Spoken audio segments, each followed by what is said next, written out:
from the Washington, D.C. area. It's the Inside Scoop, all the news that our viewers want to know.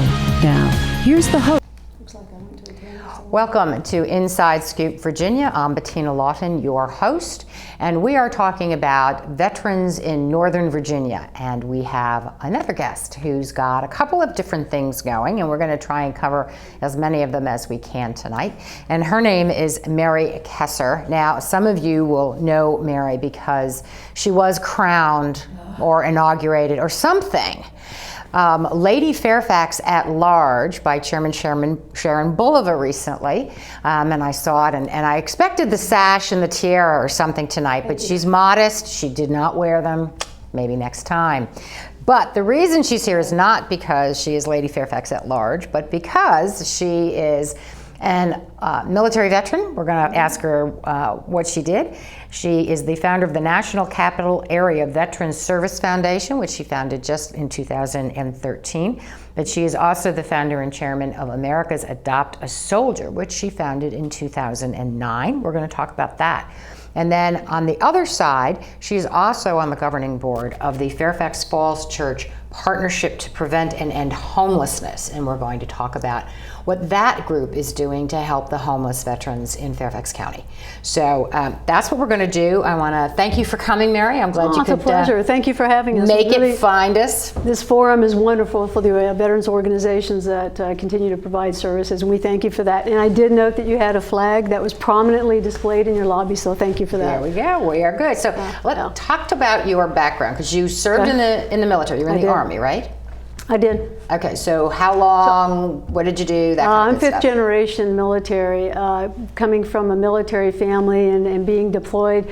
We've learned so much through the years. My brother is retired military. He was in the Marine Corps. He retired out in California. He still continues to serve.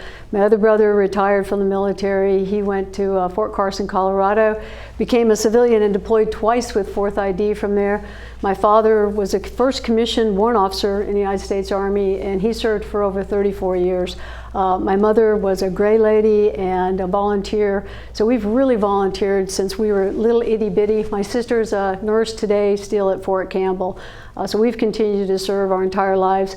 I left the service here, retired here in the Virginia area. I've been in the Virginia area for over 30 years and began volunteering when I was at Fort Belvoir, actually. They started the Route 1 shelter back in the 80s, I think. Just started the GED class there and started pushing around pots and pans in the kitchen and just started supporting Fairfax County from there and just haven't looked back.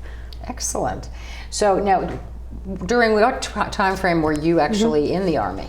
Are you one of the Iraq-Afghani folks, or are you in an earlier period?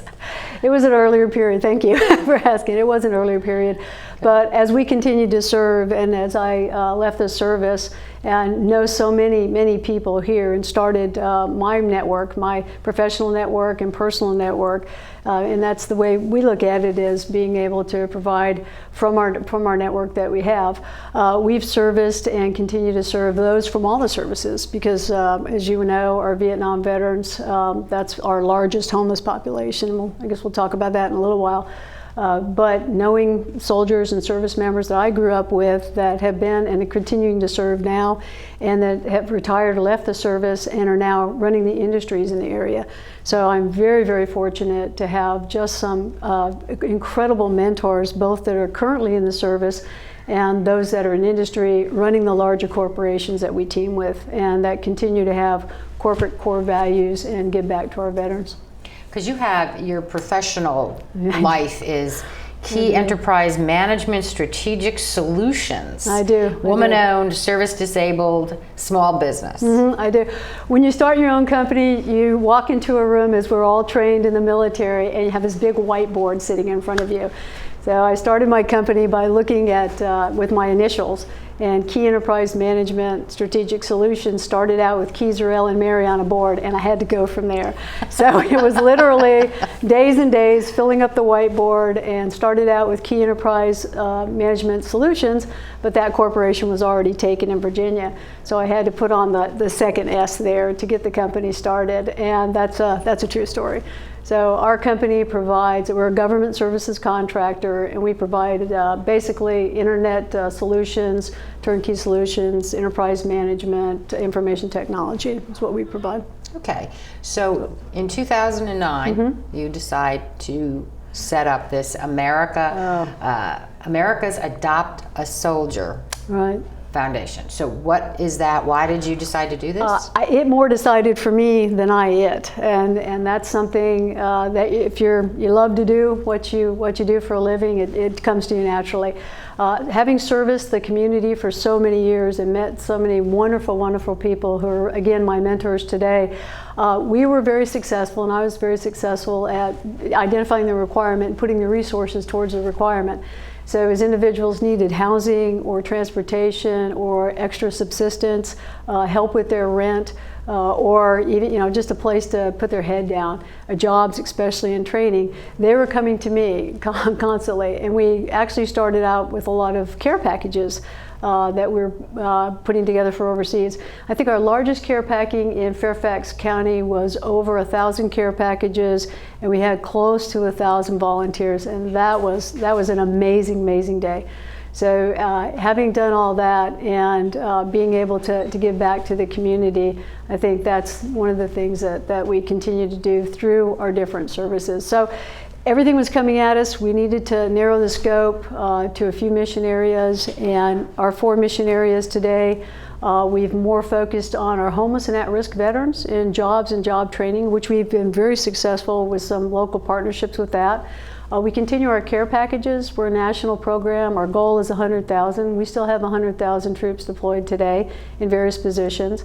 And then our outreach. We're constantly putting out in front of the public what our issues are so that they're informed. And it is a matter of informing and the community of giving back.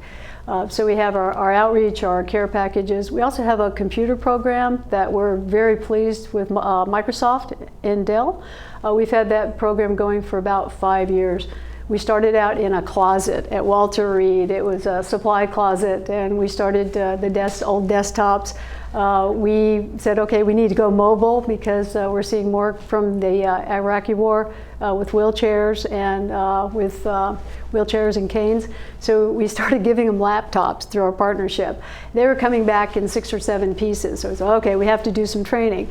And the first training we actually had service members coming back saying that this is no fault of their own. How do I turn it back on for the power? So we learned through our first class on a pool table and in a closet to actually have a formal program. It's a certified Microsoft Academy. Dell provides the laptops, and our next class is actually at Fort Gordon in August. We do have adaptive technology that we go bedside, and the government actually informs us of who the students are. So we go bedside with the laser-mounted head sights and voice recognition software. And we actually get them going on social networking first. And then if they finish that, as soon as they get out of the hospital or move out of the ward, then they go into the formal class. They get certified, they get Microsoft certifications rather, they keep the laptop, and they're better served going forward into the job market or for promotions within their jobs. So the first time that you see a service member who's been in his room for about a week and a half, these guys have 1 or 2 surgeries a week. It's very incredible. You walk in a room thinking you're going to motivate them, and they motivate you. But when you can allow them that window to the outside where they're actually connecting to Facebook for the first time without nothing against their mother or anything else or their relatives. I hope not. The first time that they actually can connect to Facebook on their own with a laser-mounted device or voice recognition software, it's just humbling. It truly is humbling to be able to do what we do. And what is this laser-mounted device? I have no idea what that all is involved. We bought what they could break, so we got the highest technology that was available to us at the time. And because they're amputees and don't have use of their arms, what it is it's a laser device that fixes to their forehead. And since this is one of the first ones that we brought out to the service members, their relative, we actually worked with their relatives and their caregivers, So they went out and they bought these different devices that they could put around their head. And his wife had bought, it was a pink headband. And you would have thought, I mean, that was a no-go. So we went with the black one, and we just kind of moved over the flashlight that was in front, and we connected the device there. So he could use his head as if it was a mouse. So he could navigate the site, and the laser would connect to the computer. And it was just, he picked it up in a matter of a couple minutes. It took us a couple days. So he was navigating all through that, and we continue to communicate with him today, actually. It's been a couple years. So how is it that, I mean, this sounds like a big national program. Mm-hmm. How did you manage to do this? Because a lot of people have great ideas about. I'm blessed. I'm blessed. It's relationships. I really truly believe as a core value, and I really believe that it's a network capital, and relationship capital, and my knowledge capital that I've been very fortunate to be able to amass over these years in the area, and still have those relationships today. That using those to give back is a core value. It's a core value, and it's something that you should do as a community. When you're in the military, you're surrounded by your community. You're immersed in your community. You go to your base, you're in the community. The National Guard and Reserves, that's a little bit different, and we're actively seeking outreach programs to be able to ensure that we stay connected with them. But when you come home and you're in the Guard and Reserves, you do have that disconnect. So that's one of the purposes for us is to reach out, and for me to be able to use my network. I consider myself a weaver. I just take the threads of our community, and we are a 100% volunteer organization. Our volunteers are threads of compassion, commitment, intelligence, and creativity. Their laughter and joy. And I just take these threads and weave them together for our service blanket. Whether it's a care packing, whether it's moving a homeless veteran into one of their first homes that they have, whether they're coming from a car in the woods. It's just amassing the volunteers who are gracious enough and kind enough to be able to give back, because we only do what we do through the kindness and compassion of our volunteers. So how does somebody who's watching the show saying, you know, I could do that, I could help. Yeah. Well, how do they get a hold of you? What should they do to do that? Oh, here's my number now. That would flash it up on the screen, right? No, that would not be a good thing. Our website, thank you very much for asking. Our website is America's, and I had the foresight to patent and register that. So there's really only one America's Adopt a Soldier out there. Our web designer, Rob, is a rock star, and he's actually putting up another tab on our site for volunteers. But you can see our events on the website. Also, on one of the tabs on the website, there's a contact. You can just click on there. And if I may, to any prospective sponsor that's there, we're only allowed to do and able to do what we do through your kindness of donation. So we do need donations, and we have 2 events coming up, if I may. We have our golf tournament. Let's do that after the break, because we're going to go to a break now, and I don't want to cut you off. And so when we come back, we'll start with the events. So stay with us. Welcome back. This is Inside Scoop Virginia, and I'm Bettina Lawton, and we are talking about Northern Virginia veterans and what's out there for them. We started off with the Community Foundation of Northern Virginia, and now we are talking to Mary Keeser, who is involved in all kinds of things. And so we're going to talk about, when we left, we were just about to talk about some of the events that America's Adopt a Soldier is doing. So tell us about those. Thank you for asking. Well, since we only have 2 fundraisers a year, and that's our 5K run and our golf tournament, we actually have those right around the corner.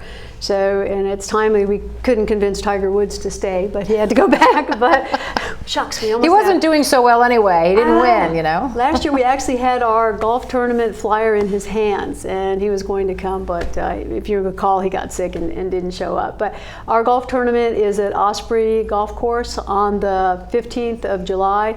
We have Pags, who's on our board, Mike Paglione. He played with the New York Yankees. He's one of our honorary board members. And he's really, really great on the grassroots with the community when we take our veterans out to the ball game, literally. So the golf tournament is the 15th of July at Osprey Golf Course, and go online into our events, and you'll see it right there. All of the funds from this is going to be used towards our Task Force Smile, where we're putting a smile on every critically ill military child that's in the hospitals. And it's in a program that we've been working now for about a year. We're going in and making sure that a child who is in the hospital receives a toy.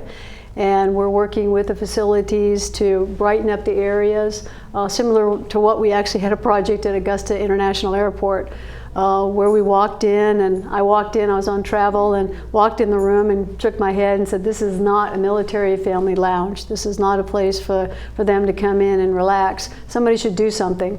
I left. I came back 3 months later, and when I came back 3 months later, I walked into the room and it was the same. So I went and stood in the middle of the room, closed my eyes and said, be the change you want to see. And about 4 or 5 months later, I contacted the installation. We had one of the classes pick it up for their class project, talked to the garrison commander, to just immersed in the community, I guess the idea of making sure that this lounge was suitable for our military families. And they just jumped right up to it, got with a local furniture store, Ashley, with Best Buy. So we were able to take it down to the studs, brand new carpet, paint, TV, lounge chairs, a little kids play area, which I was pretty intimate about, everything. And so it's in the Augusta International Airport. So the same thing here is what we're trying to do with Task Force Smile, is we want to go in there and make that environment. A lot of them are worn and used. So we have 5 major hospitals we're going to go to as pilot programs. We're starting here first, and then a total of 39. So we'll have book nooks, and we're doing Under the Sea is our theme. And so we're making it bigger or brighter, and just giving a smile to the kids. So that's for the 15th of July. That's our golf tournament. And our 5-10K, I was warned not to call it a fun run anymore. Really? Why? Because it's not? Well, it's not fun. It's not fun to some people. They came back. They were a little, yeah. So it's at Fairfax. It's at Lake Fairfax, and it is a diverse trail because it starts out on the pavement. It goes to the gravel pavement. I understand there's a few routes that you have to hop over or so, but it is a 5-10K walk run. And our youngest awardee last year, you could go on our website and see the picture. She was 8 years old, and it was a walk. It took a long time, but she got a medal for that. But our goal on the on the 13th of September, rather, at Lake Fairfax, is 500 warm winter coats for our homeless veterans. They must have the tags on them, and 500 runners.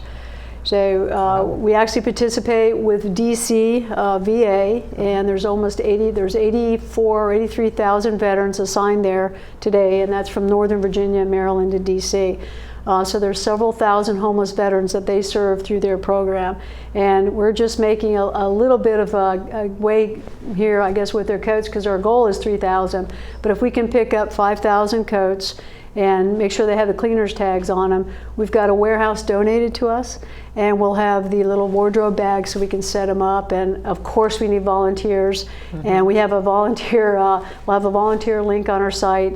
We're always looking for volunteers. The golf tournament, we have a volunteer requirement, and of course all our packings. And we have thousands and thousands of volunteers out there in Fairfax County that I would like to personally thank you for giving of your time and your energies so that we can accomplish what we do here today. All right, so you can volunteer, you don't have to play golf, and you don't have to actually be able to run. You could do some other things to help.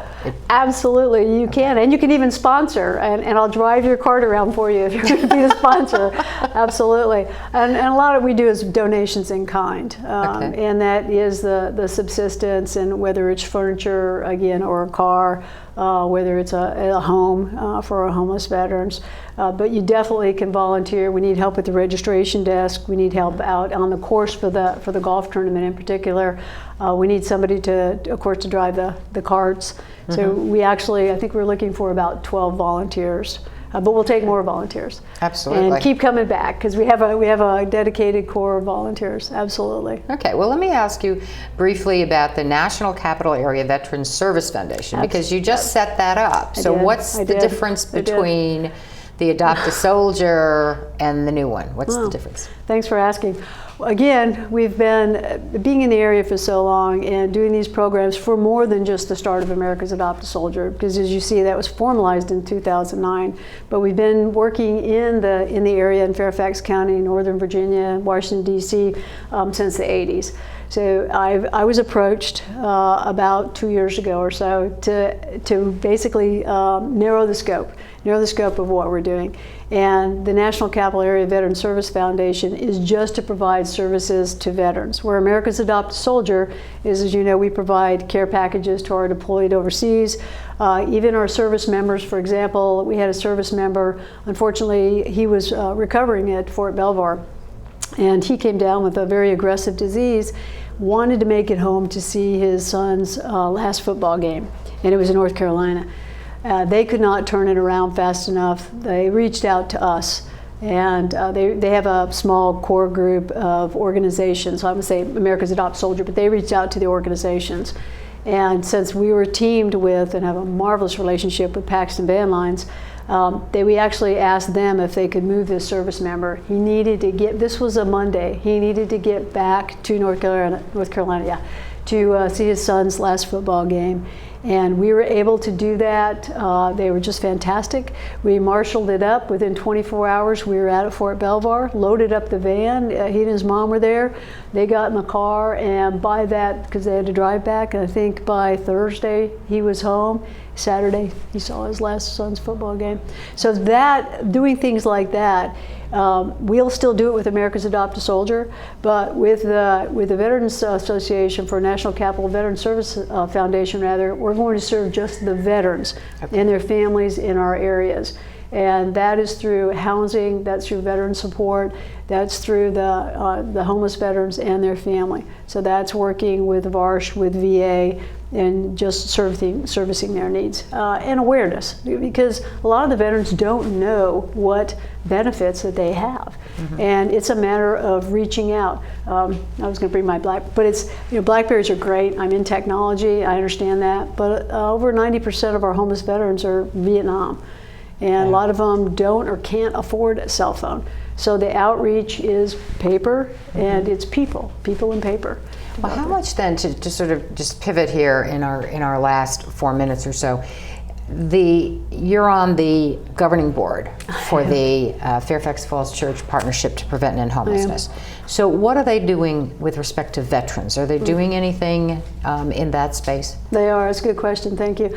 And I was asked to join the board a few years ago, and I made it pretty clear that I'd be looking out for our veterans, because the governance board's mission is to oversee the funding and the programs that are offered and are used to support our homeless in Fairfax County. And today we have over 1,500 homeless. And of that 1,500 today accounted for is about 55 veterans. But within that, we know that there are a lot of veterans that aren't accounted for because they're just not reporting themselves. So what we're doing is, as far as Fairfax County is doing for our veterans, is outreach, working with VA and or VA, VARSH, and HUD for the housing vouchers, looking for housing. And as part of our, as part of our mandate and mission with the governance board, is to look at the holistic problem, or look at the holistic program within our homelessness, and have intervention, identify early, look at what the root cause is, and finding affordable housing. I think the average rent in Fairfax County is about $1,400 a month. Wow. And that is pretty high. So with our homeless veterans, working with them, with VARSH and HUD for low-income housing in our area, what we do in America's Adopt a Soldier is we get the furniture. So we've been very fortunate to team up with a major corporation who has opened the door to their warehouse for us. And they've been very gracious at that. We've also are working with VA, DCVA, with Matt Carey. He's the director of DCVA. They have a warehouse, 30,000 square foot warehouse that we're going to utilize. There's 25 offices next to it. So our plan is to have those offices to work with industry. It's going to be an internship. They'll be paid. We'll use the warehouse to bring in furniture. We'll hire from those interns. So we'll probably hire 3 or 4 veterans to run the warehouse. But in addition to that, we'll train veterans that are homeless and at risk. And this is part of the other foundation. They're homeless and at risk to go out and get jobs. So it'll be an internship till they'll have a stipend. We'll take in about 35 or 40 students initially.